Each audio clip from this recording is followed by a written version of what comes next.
Hello student, अब सभी को आर्मी आसरा स्टडी पॉइंट में स्वागत है। आइए हम लोग ट्वेल्थ फिजिक्स का एक महत्वपूर्ण टॉपिक इलेक्ट्रोस्टैटिक्स का फर्स्ट रीड देखते हैं। क्वेश्चन यहाँ पे है, विद्युत आवेशों के बीच लगने वाला बल दिया जाता है, यानी विद्युत आवेशों के बीच लगने वाला बल दिया जाता है। अब यहाँ पे कह रहा है फैराडे के नियम से, कूलम के नियम से, लाप्लास के नियम से, गॉस के नियम से, किसके नियम से? तो कूलम के नियम से आप लोग जानते हैं। चलिए अगला क्वेश्चन है, आप लोग भी बनाते चलिएगा, आप लोग भी ऑप्शन सोचिएगा, मन में सोचिएगा। अवेश का SI मात्रक होता है, अवेश का SI मात्रक क्या होता है? Ampere, farad, volt, coulomb. ये तो 8वां के क्लास में मारेगा, 8वां क्लास के लड़कन भी बना देगा कि आवेश का SI मात्रक क्या होता है? कूलम होता है। एक इलेक्ट्रॉन पर आवेश होता है, कौन नहीं जानता है कि 1.6 × 10⁻⁻19 कूलम। चलिए आगे, बहुत बढ़िया क्वेश्चन। किसी माध्यम की अपेक्षिक परावैद्युतता एप्सिलॉन R बराबर होता है, किसके बराबर होता है? ऑप्शन दे ले है, ऑप्शन ए में है एप्सिलॉन बटा एप्सिलॉन नॉट, ऑप्शन बी में एप्सिलॉन गुना एप्सिलॉन नॉट, सी में epsilon minus epsilon not, D में एप्सिलॉन प्लस एप्सिलॉन नॉट। सोच के बताइए क्या होगा? तो ऑप्शन नंबर कौन होगा दोस्तों? ऑप्शन नंबर कौन होगा? यानी ऑप्शन नंबर होगा ए, एप्सिलॉन बटा एप्सिलॉन नॉट। आगे क्या क्वेश्चन कह रहा? आर दूरी से विलग दो इलेक्ट्रॉनों के बीच लगने वाला बल समानुपाती होता है, किसके समानुपाती होता है? R² के। कभी संभव नहीं होगा, R के कभी नहीं, R के पावर -1 के नहीं, किसके किसके करा समानुपाती, यानी व्युत्क्रमानुपाती उलट जाएगा ना, तो यहाँ पे हो जाएगा, हम लोग कह सकते हैं डी ऑप्शन, R के पावर -2 के। चलिए आगे हम लोग देखते हैं, एप्सिलॉन नॉट का मात्रक होता है, ऑप्शन ए में है न्यूटन प्रति मीटर, ऑप्शन बी में है फैराड प्रति मीटर, ऑप्शन सी में है कूलम प्रति वोल्ट, ऑप्शन डी में इनमें से कोई नहीं, कौन हो जाएगा? फैराड प्रति मीटर। चलिए क्वेश्चन नंबर 7, मुक्त आकाश की परावैद्युतता होती है, ऑप्शन ए में है, सोचिएगा और बनाइएगा, 9 × 10⁻9 फैराड प्रति मीटर, ऑप्शन बी में है 1.6 × 10⁻⁻19 कूलम, ऑप्शन सी में है 8.85 × 10⁻12 फैराड प्रति मीटर, डी में है इनमें से कोई नहीं। चलिए कौन हो जाएगा? तो राइट आंसर हो जाएगा हम लोग को सी हो जाएगा, 8.85 × 10⁻12 फैराड मीटर। अब देखिए कितना बढ़िया क्वेश्चन है, यदि दो आवेशों के बीच की दूरी आधी कर दिया जाए तो उनके बीच लगने वाला बल हो जाएगा। तो देखो दूरी आधा कर रहा है तो 1/2 के हम लोग कर सकते हैं स्क्वायर, तो कितना गुना हो जाएगा? तो 2 का स्क्वायर ऊपर चलाएगा तो हम लोग कह सकते हैं कितना हो जाएगा? 4 गुना हो जाएगा। कितना गुना हो जाएगा? 4 गुना हो जाएगा, है ना। फिर क्वेश्चन नंबर 9 कह रहा, एक कूलम वह आवेश है जो 0 में 1 मीटर की दूरी पर स्थित सामान्य पर बल लगता, सामान्य आवेश पर बल लगता है। तो ये कौन हो जाएगा बताइए? ये ऑप्शन नंबर आपको कौन हो जाएगा? 9 × 10⁻9 न्यूटन। 9 × 10 कितना न्यूटन? 9 न्यूटन। अगला क्वेश्चन नंबर 10, यदि दो आवेशों के बीच की दूरी दुगनी कर दी जाए तो उनके बीच लगने वाला बल हो जाएगा। यदि दो आवेशों के बीच की दूरी क्या कर दी जाए? दुगनी कर दी जाए तो उनके बीच लगने वाला बल हो जाएगा। तो बीच की दूरी देखिए, अब ये बीच की दूरी दुगनी कर रहा है तो यानी उनके बीच लगने वाला बल का मान जो हो जाएगा कितना हो जाएगा? आधा, 1/2 गुना हो जाएगा, है ना। 1/4 गुना, सॉरी। क्वेश्चन नंबर 11, निम्नलिखित में से किस आवेश का अस्तित्व संभव नहीं है? आप लोग जानते हैं कि देखिए आप लोग को क्या बताया है आवेश का क्वांटमीकरण। आवेश का क्वांटमीकरण में हम क्या बताए थे? आप लोग को भी याद होगा कि आवेश का क्वांटमीकरण Q बराबर क्या होता है? Plus minus N E, N बराबर क्या होता है नहीं। अब देखिए इलेक्ट्रॉन पर चार्ज कितना होता है, तो 1.6 × 10⁻⁻⁻, ये तो अभी आप लोग पढ़े हैं ना। तो अगर नंबर ऑफ इलेक्ट्रॉन 1 तो 1 गुना, यानी हमेशा 1 2 3 4 5 के गुणज में होता है, क्वांटमीकरण यही ना कहता है। तो यानी 1.6 × 10⁻⁻⁹ के जो गुणज में रहेगा वही मेरा ऑप्शन सही है। अब देखो ये देखिए पहला 16 दूनी 32, ये तो ठीक है, ये ऑप्शन ठीक है, ये भी सही है आपका, है ना। अब इसके बाद देखिए ये भी सही है, 16 × 64 ये भी सही है, 16 ये भी सही है। तब मेरा राइट आंसर कौन हो जाएगा, जिसके ऊपर आवेश का अस्तित्व नहीं है, मेरा राइट आंसर कौन हो जाएगा बताइए। मेरा राइट आंसर हो जाएगा सी, है ना। ये आवेश, चूँकि आवेश के क्वांटमीकरण में क्या बताया गया था कि किसी भी वस्तु पर आवेश जो होता है नहीं, मूल आवेश के पूर्णांक गुणज ही हो सकते हैं, है ना। अगला क्वेश्चन 12 नंबर, परावैद्युतता का एसआई मात्रक होता है। तो परावैद्युतता का एसआई मात्रक क्या होता है, तो कूलम, यानी ऑप्शन नंबर तो ये ए झलक रहा है, यानी ए सही हो जाएगा, है ना। अगला क्वेश्चन, एक सरल रेखा पर बराबर दूरी पर स्थित 3 बिंदुओं पर क्रमशः प्लस क्यू और क्यू आवेश रखे जाते हैं। यदि प्लस क्यू पर कुल परिणामी बल 0 है तो क्यू का मान कितना हो जाएगा, तो क्यू का मान कितना हो जाएगा, तो +3Q कितना हो जाएगा दोस्तों, +3Q हो जाएगा। चलिए आगे क्वेश्चन नंबर हम लोग 14 देखते हैं। किसी परावैद्युत का परावैद्युतांक यदि एप्सिलॉन और हो और उसमें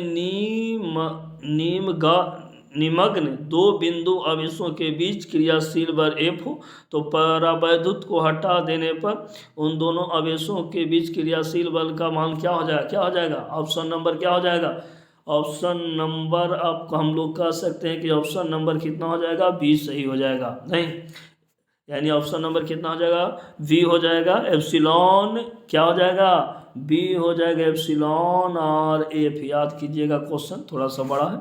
इसके बाद क्वेश्चन नंबर आगे देखते हैं। कूलम बल है, तो कूलम बल तो केंद्रीय बल भी होता है, नहीं विद्युत बल भी होता है, तो हम लोग ए और बी दोनों में मार देंगे, यानी ए और बी।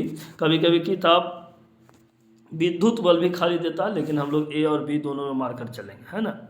सही कथन बताएं, सही कथन बताना। देखिए क्या कह रहा, 2 सजातीय आवेशों के बीच आकर्षण बल दोनों आवेशों के बीच के दूरी के क्या होता है। देखिए क्वेश्चन कितना बढ़िया है जी।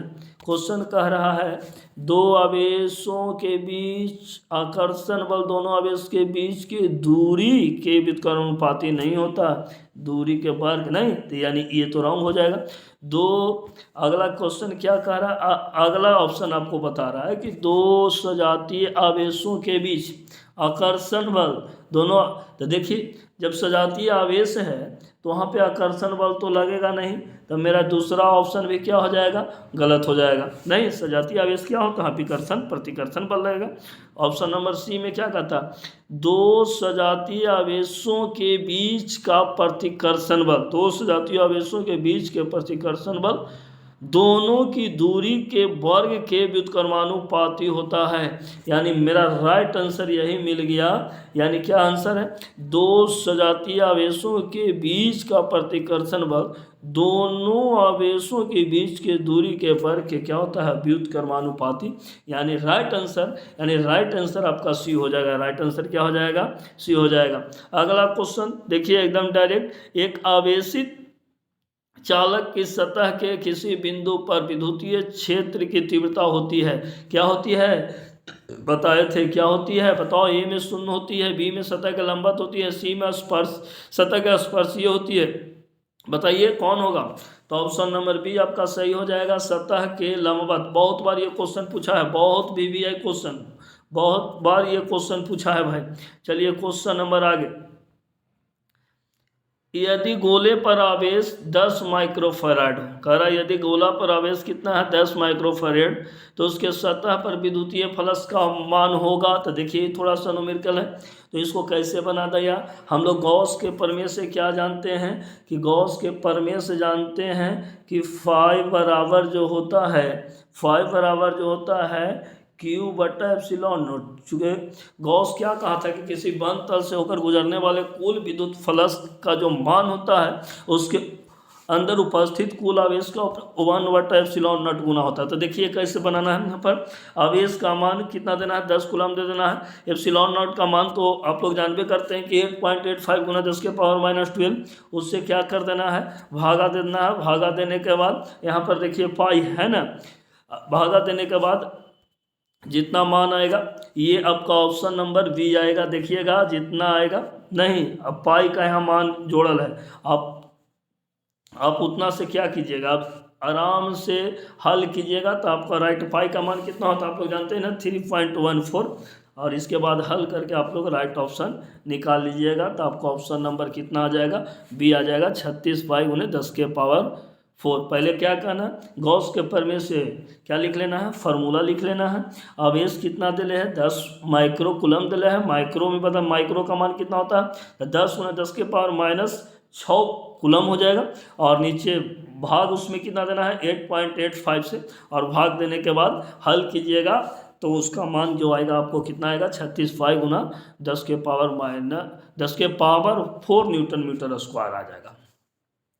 चलिए एक क्या क्वेश्चन कर रहा है, चालक पदार्थ से बने आवेशित पतली चादर की सतह के निकट स्थित किसी बिंदु पर विद्युतीय क्षेत्र की मान होता है। तो ये तो आप सब लोग जानते हैं कि क्या होता है सिग्मा बटा क्या होता है एप्सिलॉन नॉट। सिग्मा बटा क्या होता है एप्सिलॉन नॉट होता है। चलिए क्वेश्चन नंबर आगे देखेंगे। यदि समरूप विद्युतीय क्षेत्र x के दिशा में हो तो संभवीय तल ये स्वाभाविक है कि कौन दिशा में रहेगा बताइए। x y तल में तो रह ना सकती है, बाई जेड तल में रहेगा, कुछ में रहेगा बाई जेड तल में रहेगा। चलिए क्वेश्चन नंबर हम लोग 21 देखते हैं। इनमें से विद्युत क्षेत्र की तीव्रता का मात्रक होती है। विद्युत क्षेत्र की तीव्रता का मात्रक दोस्त, विद्युत क्षेत्र की तीव्रता की मात्रक तो आप लोग जानते हैं कि E बराबर एफ बटा क्या होता है क्यू होता है कि नहीं। तो एफ का क्या हो जाएगा न्यूटन और क्यू का क्या हो जाएगा कूलम। तो न्यूटन प्रति कूलम आना चाहिए, ऑप्शन में है हाँ। ऑप्शन नंबर कितना है बताइए डी, यानी राइट आंसर आपका हो जाएगा ऑप्शन नंबर क्या हो जाएगा डी, न्यूटन प्रति कूलम। कौन कूलम हो जाएगा न्यूटन प्रति कूलम। कौन कूलम हो जाएगा दोस्तों न्यूटन प्रति कूलम, है ना। इसके बाद क्वेश्चन स्थिर विद्युत क्षेत्र होते हैं, बताए थे कैसे होते हैं संरक्षी। कैसे होते हैं संरक्षी। स्थिर विद्युत क्षेत्र कैसे होते हैं संरक्षी होते हैं, एकदम रट लीजिएगा। अगला दिले हैं देखिए एकदम हूबहू क्वेश्चन जो आप लोग बहुत बार ये क्वेश्चन बहुत VVI है दोस्त, एकदम बहुत VVI, यानी करीब 4 से 5 बार पूछा है कि आवेशित खोखले गोलीय चालक के अंदर कहाँ का रहा खोखले चालक के अंदर विद्युत तीव्रता का मान होती है। चालक के अंदर कितना निकाले थे, कितना गॉस के प्रमेय का उपयोग करके निकाले थे, कितना शून्य। कितना निकाले थे शून्य, यानी राइट आंसर हमको हो जाएगा शून्य। चलिए क्वेश्चन नंबर हम लोग देखते हैं। क्वेश्चन नंबर आपका 24। एक स्थिर विद्युत आवेश उत्पन्न करता है। देखिए क्वेश्चन बहुत इंपॉर्टेंट है, पूछा था क्वेश्चन बहुत बार पूछता है। एक स्थिर विद्युत आवेश उत्पन्न करता है, कहता है केवल विद्युतीय क्षेत्र, केवल चुंबकीय क्षेत्र, चुंबकीय और विद्युतीय दोनों क्षेत्र न चुंबकीय। लेकिन समझ लीजिए अगर आवेश अगर स्थिर होगा तो केवल विद्युतीय क्षेत्र उत्पन्न होगा। अगर आवेश चलेगा यानी गतिशील होगा तो वो विद्युतीय और चुंबकीय क्षेत्र दोनों। लेकिन आपको क्वेश्चन क्या कह रहा है एक स्थिर, आवेश स्थिर है तो इसीलिए आपका राइट आंसर हो जाएगा केवल विद्युतीय क्षेत्र। कौन क्षेत्र हो जाएगा विद्युतीय क्षेत्र। एक क्वेश्चन और है, ये तो व्यंजक हम निकाले थे कि एक बिंदु आवेश Q से R दूरी पर विद्युत क्षेत्र की तीव्रता का परिमाण होती है, तो Q/4πε0 है, नहीं, Q/4πε0 R², यानी हमारा राइट आंसर क्या हो जाएगा दोस्तों? ऑप्शन नंबर हमको कौन हो जाएगा? सोचिए आप लोग, सोच लिए? हाँ, हमारा ऑप्शन नंबर बी हो जाएगा, Q/4π, चूँकि विद्युतीय क्षेत्र की तीव्रता का परिमाण कर रहा था, ये हो जाएगा। अगर वही विभव कहता था ये होता, लेकिन विभव तो यहाँ पे कह नहीं रहा। बिंदु आवेश के कारण अगर यही विभव कहता तो राइट आंसर कौन हो जाता? O1 हो जाता। आज फर्स्ट सीरीज में मात्र 25 क्वेश्चन, कल आप लोग का हम लोग सेकंड सीरीज लेकर आएंगे। इसके बाद आपका इलेक्ट्रोस्टैटिक ऑब्जेक्टिव कन्फर्म हो गया बोर्ड ऑफिस के लिए, इतना रट जाइए। इसके बाद आप लोग का कल्याण हो जाएगा। तो इतना ऑब्जेक्टिव क्वेश्चन, और इसके बाद क्या करना है जो आप लोग जानते हैं। चैनल के साथ जुड़िए, इसको क्या करना है, सब्सक्राइब कर देना है और घंटी के बटन दबा देना है। दबाने से क्या होगा कि नोटिफिकेशन जैसे ही यहाँ से हम वीडियो डालेंगे आपको तुरंत जो है नोटिफिकेशन पहुँच जाएगा। इसलिए बेल आइकन का बटन ज़रूर दबाएं। Thank you.